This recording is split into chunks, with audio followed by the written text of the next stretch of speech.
Again, as Racing Across America lives up to its name, we're here live from Gulfstream Park. We're going to kick off the show with one of the guys we see regularly up in Saratoga. In fact, Terry Finley from West Point Thoroughbreds. Good morning, Terry. Absolutely, Seth.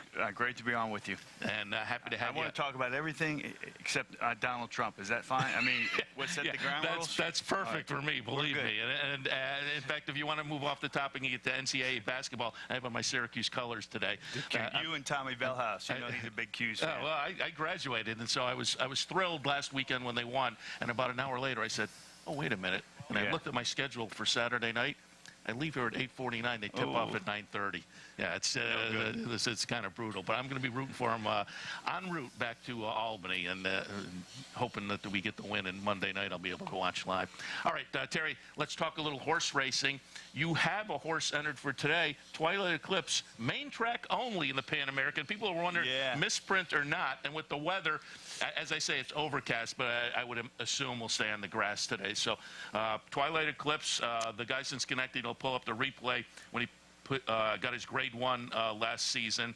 Now, he went into that Man of War offer race in the Pan American. So what's going to be the game plan this year? Elkhorn at Keeneland? Yes. We thought at the beginning of the week it would rain a good part of the week, and he certainly doesn't like the soft course. So we just thought we'd try something a little different. He didn't seem to take to the course at the beginning of the winter. So we're just, he just turned 7. So I think we want to switch some things up. We'll take him to Keeneland, and then we'll go back to Belmont to defend our title in the Man of War. Yeah, it was exciting to see him get that grade 1. Yeah, I've been saying for months leading up to that. He had a grade 1 waiting there on the resume. Got it last summer in the Man of War down at Belmont. And so do you think you'll pop around on the dry dirt later in the year? Well, I talked to Tommy Bellhouse, and I talked to Tom Albertrani. I mean, we're seriously giving it a thought. I love the fact that they're starting to run a little bit further in the Northeast. I know there's a 1.5 mile race, there's a 1.75 mile race. So yeah, we're going to keep it in the back of our mind because he had run well. He's a graded stakes winner on dirt. He won at Calder one day in a graded stake off the grass. So we have it in our thinking, so to speak. All right, we'll keep watching for that as the year progresses. Let's talk some other action, and again, with Twilight Eclipse out on the MTOs, maybe we won't see West Point action here today, but we will see potential stakes action. Turfway Park, it's Spiral Day. One of the undercard stakes is the Rushaway. You guys have Scholar Athlete in there. I have them pulling up a race from last September up at Woodbine. Scholar Athlete will win on the synthetic at Woodbine last September, on the synthetic again this afternoon in the Rushaway. What are you expecting?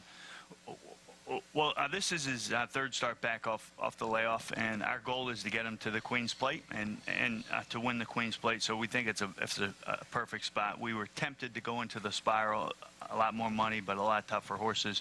We'll probably be 3-1 or 5-2 in there. I know there are a couple really nice horses, but I think we fit on paper, and I think it'll give us a good. It'll put us in a good spot to go back up to Woodbine to start the quest to get to that Queen's Plate. So everything's good. He's been a neat horse. Actually, we bought him here at the Fasig sale.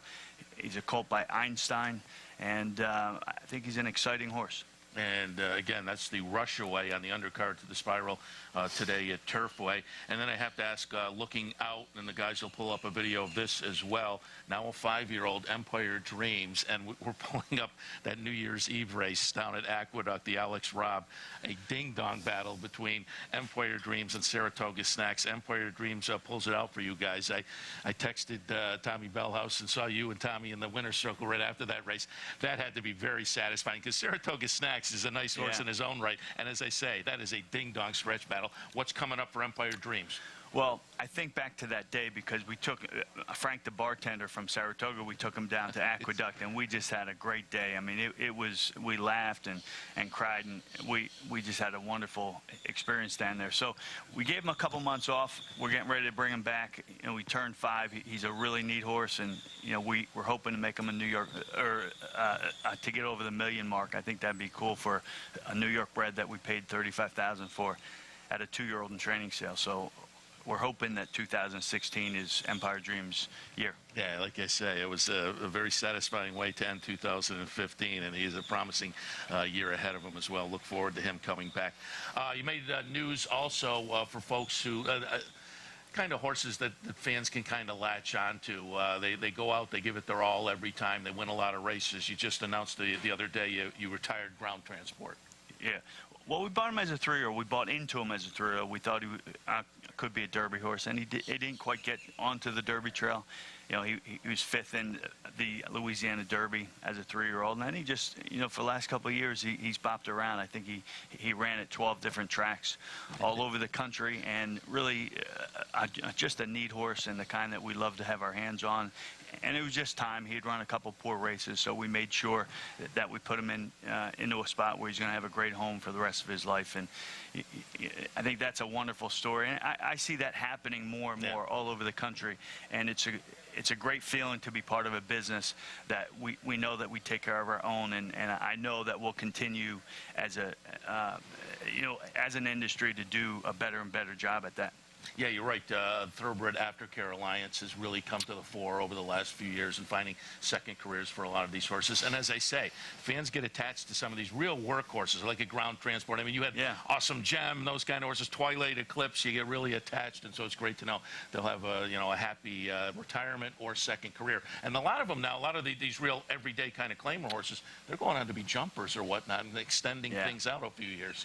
And they do a good job because they've got the competitive spirit. Yeah. They've got the physical ability, and not all of them, but a good number of them have the temperament. So when they put all those things together, and you get them into hands of, say, a young girl that is really trying to make a horse, a 14 or 15-year-old girl, I mean, the stories are magical all over the country, and I think they'll continue to be, better and better. Yeah, they have been great stories, and it's kind of picked up over the last few years. All right, let's kind of talk a little bit about West Point Thoroughbreds and philosophies and whatnot. Folks can go to your website, westpointtv.com, for more information. And it's a nice website, too. You can keep up with all the horses and, results and previews of where they're going next, news for the stable as well. But I was interested in one of the articles. I was looking at the website last night, talked about what you had going on at the 2-year-old sales earlier in the year. And that's kind of a focus for you, right? The 2-year-old sales. They are, Talk about that and what your philosophy is at West Point Thoroughbreds.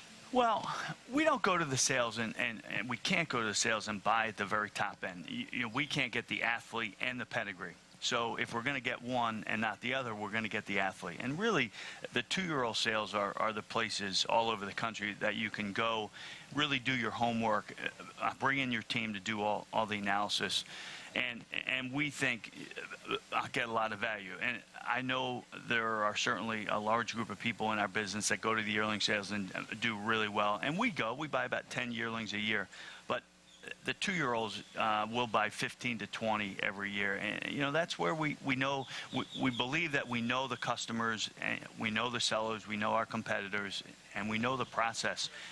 And that puts us in a comfort position. And we're in there fighting and swinging, just like a lot of other people. But we find that it's a really good way, especially to bring partners out to the scene and to bring them to the Breeze show, and then to the couple days between the Breeze show and the sale.